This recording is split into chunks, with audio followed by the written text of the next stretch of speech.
3 राज्यों ने तो कह दिया है कि मास्क पहनना अब दोबारा से अनिवार्य हो जाएगा। हरियाणा में स्कूलों में सार्वजनिक जगहों पर मास्क पहनना दोबारा अनिवार्य कर दिया गया है। कोरोना प्रोटोकॉल के लिए जिला प्रशासन ने पंचायतों को निर्देश दिए हैं। केरला में भी गर्भवती महिलाएं, बुजुर्गों के लिए मास्क को अनिवार्य कर दिया है। साथ ही साथ पुडुचेरी ने सार्वजनिक स्थानों पर मास्क को अनिवार्य कर दिया है। एक बार फिर से यूपी में हवाई अड्डों पर विदेश से आए यात्रियों का टेस्ट जरूरी कर दिया गया है। तो राज्य एक बार फिर से कमर कस रहे हैं। लेकिन किन बातों को लेकर आपको चिंतित होना चाहिए? क्या हमें एकदम फिर से घबरा जाना चाहिए? क्या हम एक बार फिर से केस इतने बढ़ जाएंगे कि लॉकडाउन हो जाएगा? आपको अभी क्या कर सकते हैं? बूस्टर डोज के बारे में, इन सब सवालों के जवाब के लिए हमारे साथ डॉक्टर एसके सरीन जुड़ रहे हैं। डायरेक्टर हैं आईएलबीएस के। दिल्ली में जब कोविड पहले फैला था पिछली बार, तो कोविड टास्क फोर्स का इन्होंने ही नेतृत्व किया था। डॉक्टर सरीन, बहुत बहुत शुक्रिया सर हमसे बातचीत करने के लिए। मैं सबसे पहले आपसे ये पूछना चाहता हूं कि कितना सतर्क रहने की आवश्यकता है सर, पर क्या हमें एक बार फिर से जो लोगों में घबराहट शुरू हो रही है, क्या पैनिक वाली स्टेज पे हम हैं और क्यों केसेस बढ़ रहे हैं? देखिए, केसेस बढ़ना, जैसे आईएमए ने बहुत अच्छी तरह से तीनों मेजर पॉइंट्स बताए हैं कि टेस्टिंग कम हो गई है, लोगों ने प्रोटोकॉल्स छोड़ दिए हैं, और तीसरा वायरस का रूप भी बदल गया है। ये जो नया XBB वेरिएंट है, जो इस समय लगभग 95-98% दिल्ली में और बाकी कंट्री के पार्ट्स में है, इसकी R वैल्यू, जो ट्रांसमिशन स्पीड है, वो ज़्यादा है, करीब 2 to 3 times of the previous Omicron variant. तो ये फैलेगा, ये बढ़ेगा, ये मान के चलना है। अब ये सब जानते हुए कि वायरस नए फॉर्म में आया है, हमारे को चिंतित होना है कि नहीं? मैं कहूँगा घबराने की ज़रूरत नहीं है, पर हम लोग 2 साल जिस तरह से इस वायरस से जूझे हैं, हमारी तैयारियों की शक्ति ज़्यादा है, हमारे हॉस्पिटल्स, हमारे हेल्थ केयर वर्कर सब तैयार है, पर कई चीज़ों में हम कमज़ोर हैं, जो मैं लिस्ट आउट करता हूँ। पहले कि हमारे यहाँ बहुत से लोगों ने पूरी 2 डोज वैक्सीन भी नहीं ली। अगर 2 डोज नहीं ली तो वो लें। बहुत सारे लोगों ने, लगभग 24% ने सिर्फ शायद अभी तक बूस्टर लिया है, 3rd डोज जो प्रिकॉशनरी डोज है, जो कि अवेलेबल है, और आप उसको ना लें, ये थोड़ा सा नासमझी का काम है। अब नेजल वैक्सीन भी अवेलेबल है, भारत में नई mRNA वैक्सीन अपनी आ गई है। तो ये सारी वैक्सीन वर्ल्ड क्लास होते हुए भी अगर आप ना लें, तो मुझे लगता है कि हमारी अपनी गलती है, और हमारी जिम्मेदारी है कि हम बचे रहें, जिससे और लोग बचे रहें जी। तीसरी बात, मास्क की। मैं इस बात से बहुत खुश हूँ। आपने देखा, मैं अपने कमरे में आया हूँ तो मैंने मास्क उतारा है, पर हॉस्पिटल में जहाँ भी भीड़ भाड़ की जगह है, ट्रैम है, मेट्रो है, बस स्टेशंस हैं, एयरपोर्ट्स हैं, कंपलसरी मान के चलिए, आपको अपनी जिंदगी के लिए, अपने परिवार, लव्ड वंस के लिए मास्क पहनना जरूरी। आपकी यही एक वैक्सीन है। आप औरों से बचे रहेंगे और आपसे लोग इन्फेक्ट नहीं हो।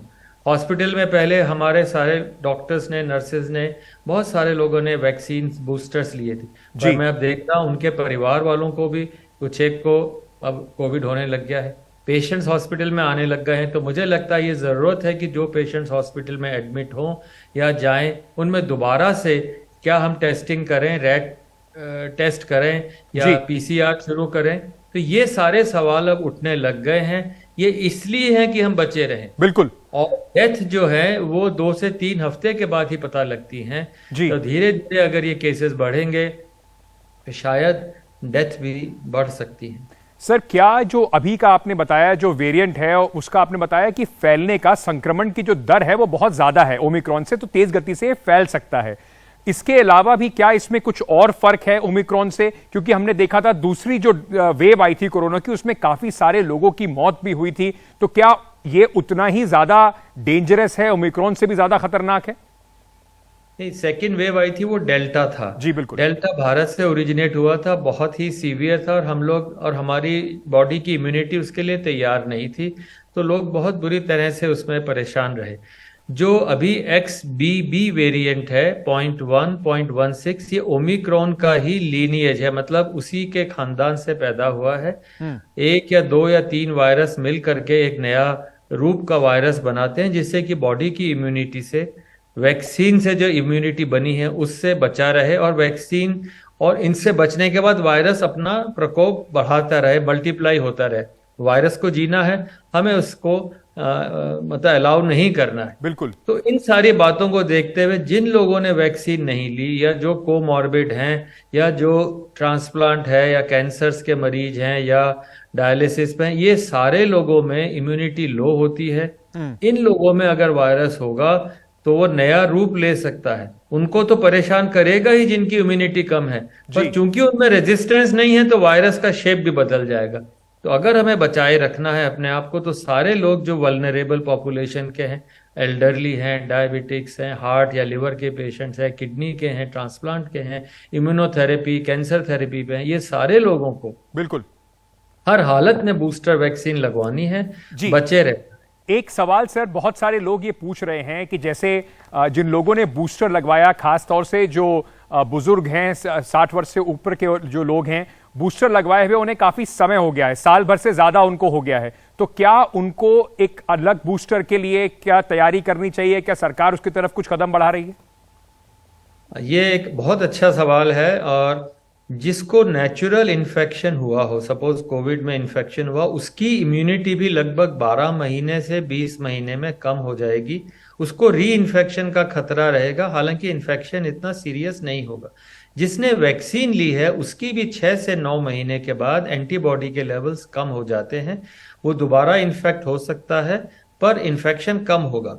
अब क्या हमें चौथा डोज लेना है? 3 लग गए हैं, आपने 3 ले लिए हैं, चौथा लेना है।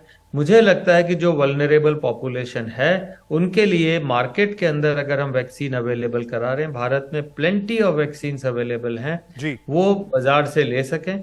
जरूरी नहीं कि हर चीज सरकार के ऊपर ही डाली जाए, हमारी अपनी जिम्मेदारी भी है। पर हाँ, मैं कहूंगा एक बूस्टर और ले लें तो वो बहुत बेहतर रहेंगे, बचे रहने की उम्मीद है। एक और पक्ष लोग कहते हैं कि सर ये नया वेरिएंट जो है वो वैक्सीन जो है उसको इनइफेक्टिव रहेगा। मुझे नहीं लगता, जो करंट भारत की वैक्सीन है बहुत अच्छी हैं।